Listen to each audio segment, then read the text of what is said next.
Hi everyone, I hope you've enjoyed this morning and also the coffee break. And I think we had interesting discussions and presentations this morning about where we think the future technology can lead us.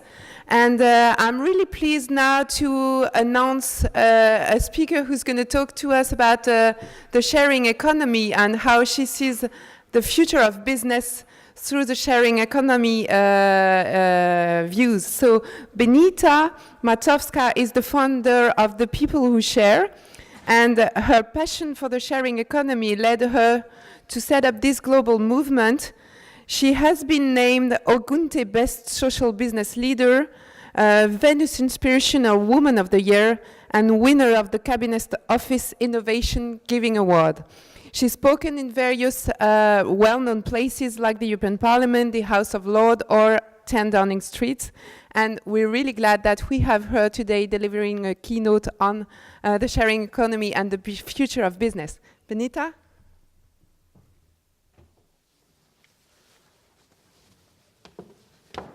Well, thank you for such a wonderful introduction. Now I need to make sure that I keep up to that. Can everyone hear me okay? Yes, good. I've got the signal from the back. So I'm here to talk to you about why the sharing economy is absolutely fundamental to the future of business. So you've already had my introduction. That needs no further explanation.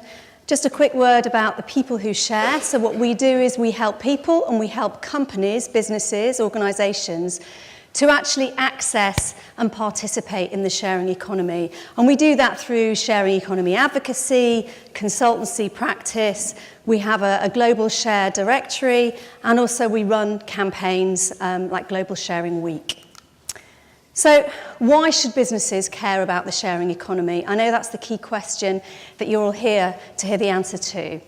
So I'd like you to join me on a journey into the sharing economy. And the fact is that you don't need to bring anything with you because everything that you need is right there. So first of all, what is the sharing economy? We hear a lot of, we've had a lot of media coverage about the sharing economy, and just to dispel some of the myths and misconceptions, very simply put, the sharing economy is an economic system built around the sharing of human and physical resources. So think homes, jobs, goods, clothes, cars, skills, food. It really covers every aspect of life. And it's very much powered by all of you, powered by the crowd. But where's the sharing? Now, this is a question that comes up quite often. People say, well, renting, that's not sharing. Well, the reality is that the sharing economy is a hybrid economy. It doesn't mean it's free, but what it does do is it includes different kinds of value exchange and different kinds of sharing. So, for example, if you are renting something, you are accessing a shared resource. That's one kind of sharing. If you're partnering with other people, you're collaborating. That's very much about shared human, intellectual resources, sharing knowledge, working in collaboration, in partnership with other people. So different types of sharing. And there are so many terms, and these are just some of the terms that are used that actually all come under this very broad-based umbrella that's known as the sharing economy. So we hear collaborative economy, gig economy, circular economy, on-demand economy. All of these terms refer to different aspects that come under this very broad spectrum that is the sharing economy. And it is changing the world as we know it. And I want to spend the next few minutes talking about how that change is happening, why it should matter to you, and most importantly, what you and your businesses can do to benefit from the sharing economy.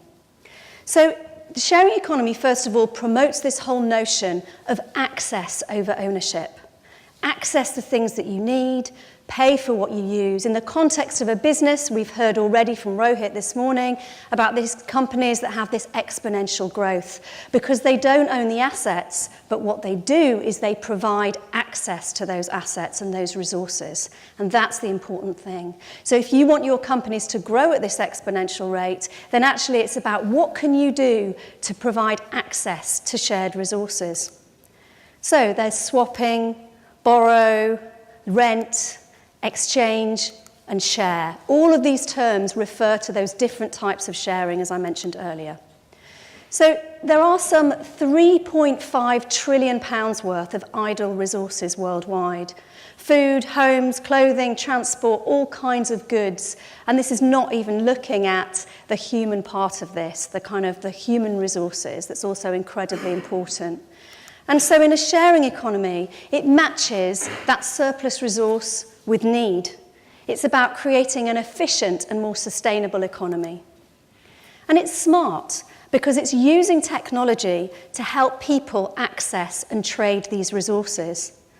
So actually, contrary to some of the opinions that we've heard earlier today, I believe, in fact, that the human, us as people, we have never been more central to the world of business as we are today and will be in the future. Because this is not just about machines, it's not just about robots, it's not just about AI, but it's about how we as human beings are driving these changes, and more importantly, how we are involved and how we are co-creating these new products and services, albeit the growth happens because of the innovations in technology. So it's how we as human beings are really at the heart of these changes and how that is expediting that growth. And it is growing. So there are now over 10,000 different apps, platforms, projects, and this figure is growing every day. So already this figure is out of date. But this just gives you an idea that the sharing economy already has 22 verticals. We generally hear about several, like transport, for example, car sharing, accommodation, skills sharing, but we rarely hear about the other, 23, 21 sectors. So it's really, when you think about it, there's kind of nowhere this isn't going. And our own research shows that the sharing economy is growing faster than Facebook, Google, and Yahoo combined, valued at 15 billion in its first 7 years, compared to that combined growth of Facebook, Google, and Yahoo of just 11 billion. And we know from PwC's research that it generated some £25 billion worth of transactions across Europe in 2015, and that the market is expected to grow 20 times faster than it was first predicted by PwC in 2014. And in the UK, we know that the transaction value increased by some 92% between 2014 and 2015. This market is not a market that is disappearing. And it's incredibly important to understand that being part of this market is about creating your sustainable future as a business.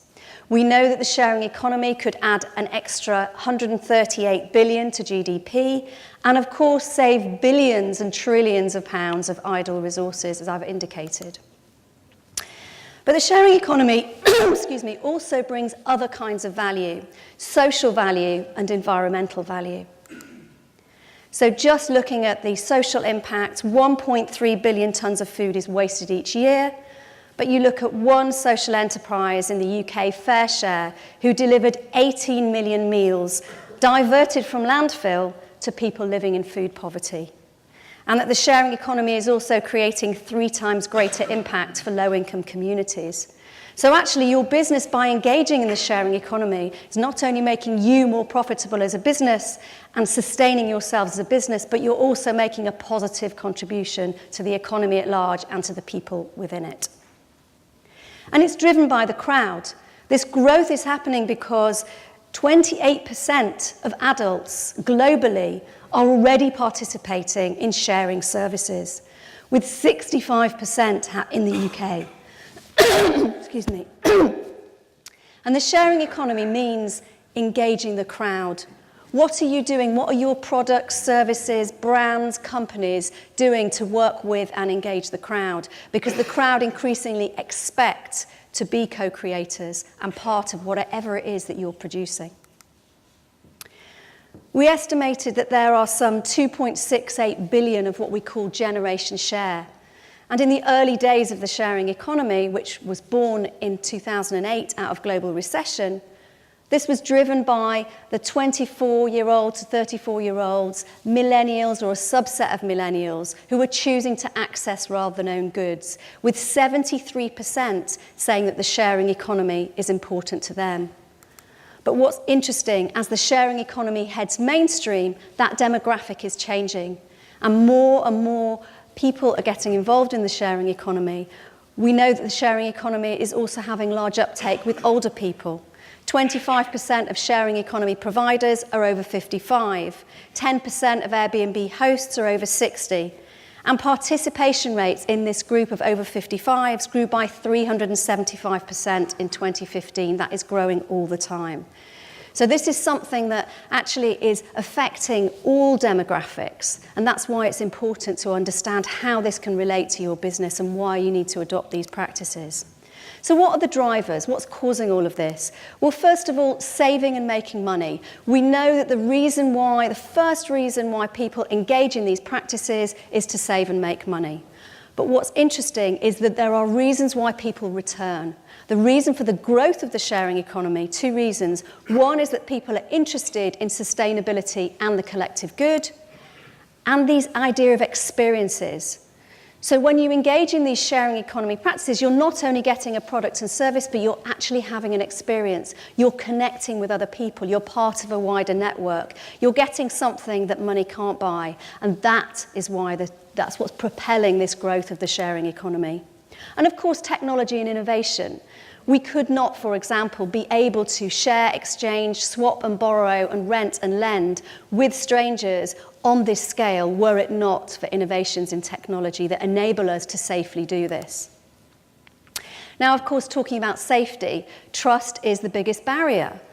But I would argue that there's never been a better time to trust, because we have these trust tech tools that can help consumers to safely be able to share and swap and borrow and exchange with strangers. We can now find out so much more information about people than we ever could before. We can run all kinds of checks and social proofing so that we know something about the personalities of the people, the reputation, the personal reputation, the personal brands of people before we choose to transact with them. And the sharing economy is impacting every sector.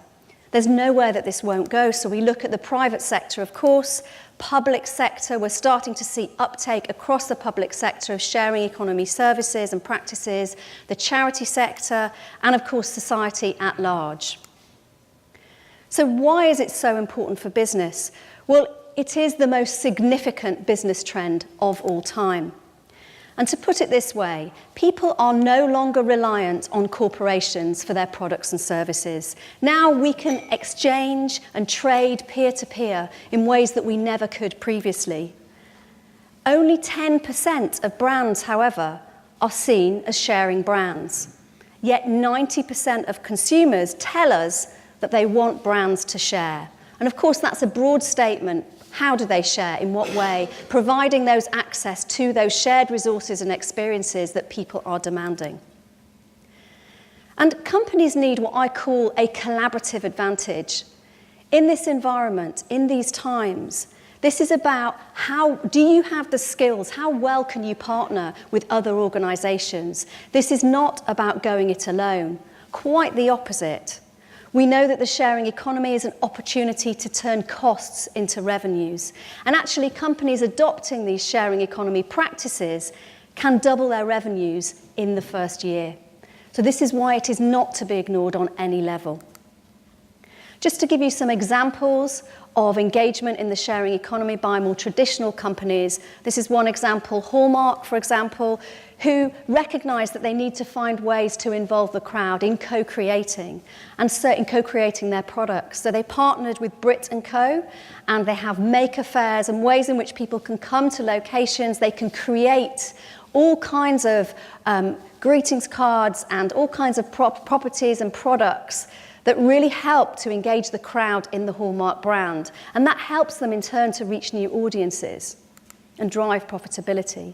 Another case study is Swisscom and their partnership with Miele Friends, which offers customers tech help from experts in their neighborhoods.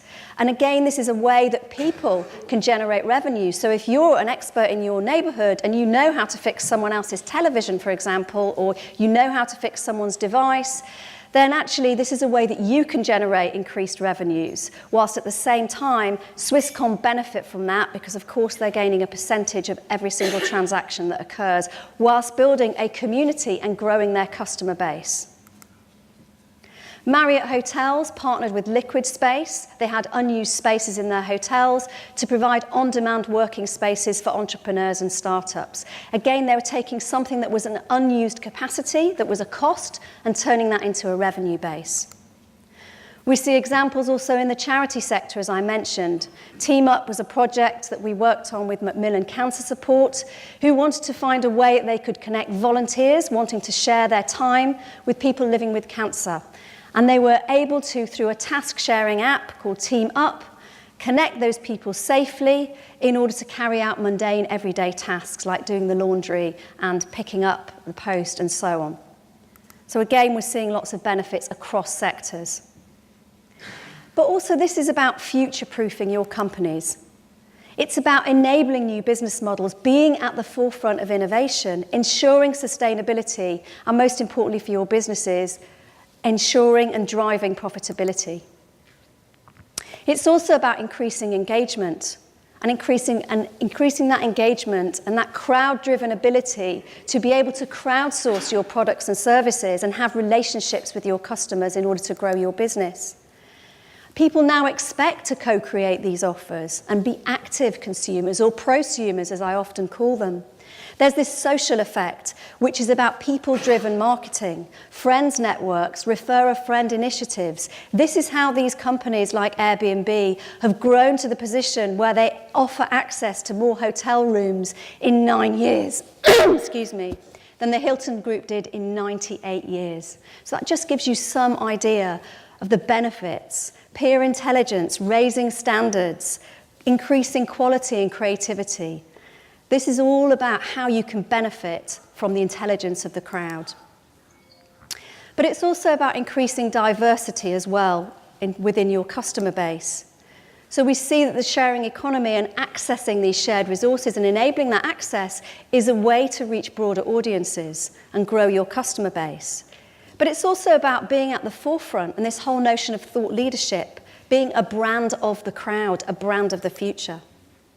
And of course, as I mentioned, resource efficiency and benefits to sustainability and the planet. It's good for the planet and it's good for people. I mentioned those £3.5 trillion worth of idle resources. How could your business profit and benefit from that and actually create that additional value? Diverting goods from landfill, reusing, upcycling, this whole idea of cradle to cradle. We see car sharing and goods and sharing and reuse and how that is creating a more sustainable planet.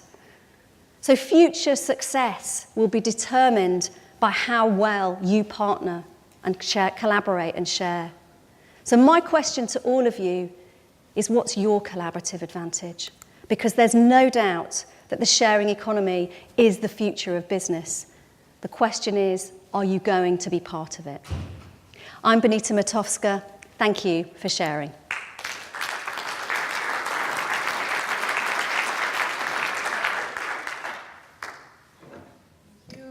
Are there any questions from the floor? Yeah, I would have bet. I've never done a session where there haven't been lots of questions. Whoever thought that sharing would be so controversial? I'm sure you've answered this question too. So I'm an auto manufacturer. Why do I want to see sharing happen? Because it's only got to reduce the number of cars ultimately that I sell. And so how do they have to disrupt their own business to continue to thrive in a world where buying a car if you're living in a city is probably not a very good idea? Really good question. And actually the automotive industry is actually one of the most mature parts of the sharing economy. So car sharing, for example, is a very early example of how the sharing economy has grown. And the reason for this, of course, is that this whole notion of access rather than ownership. How can the automotive industry benefit from this, and how are they benefiting from it? Well, we see, pretty much every car manufacturer now is involved in some kind of car sharing initiative, providing access. So their role changes. And actually the kind of jobs that we're seeing are those jobs that are less about how those products are manufactured, but actually, are those products robust enough for sharing? Because, of course, when you're producing products and they need to have access by multiple people for fractional use, then, of course, the wear and tear on those vehicles. And, of course, we all know that we're not very far off from driverless vehicles. So, actually, this is about providing a service. And I would say that one of the commonalities, not just in the automotive industry, but across multiple sectors, is how you can turn your offering, your product offering, into a service offering. Because it's about providing a service. How can you provide that service that will enable this access to resources? Because that's how your company can benefit. So when BMW, for example, get involved in Drive Now, when we see every single car manufacturer involved in providing that access to car sharing services, they recognize that the future is very much about sharing. And rather than the idea that I need to own a vehicle, actually I don't. The average car sits unused in the driveway for 23 hours and 15 minutes a day. I'm a smart consumer, so you know what? I'm going to access it and only pay for what I need. Because why would I want to waste my time and my money doing just that, and resources? Any other questions? Any other question? No, I have a quick one on brand reputation, because this has been a never-ending theme that we hear in all our conferences, saying, is brand reputation really important, and does it prevail on the services or on the product you are making? So how do you see brand reputation bridging with the sharing economy principles?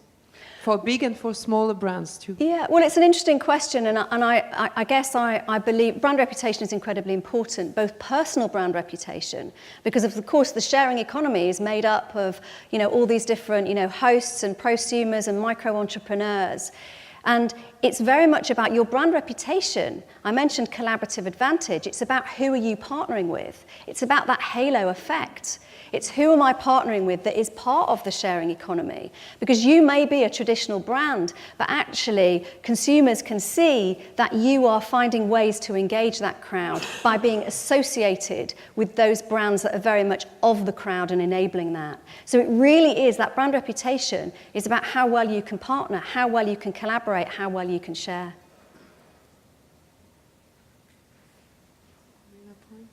No. Well, thank you very much, Benita. Thank you.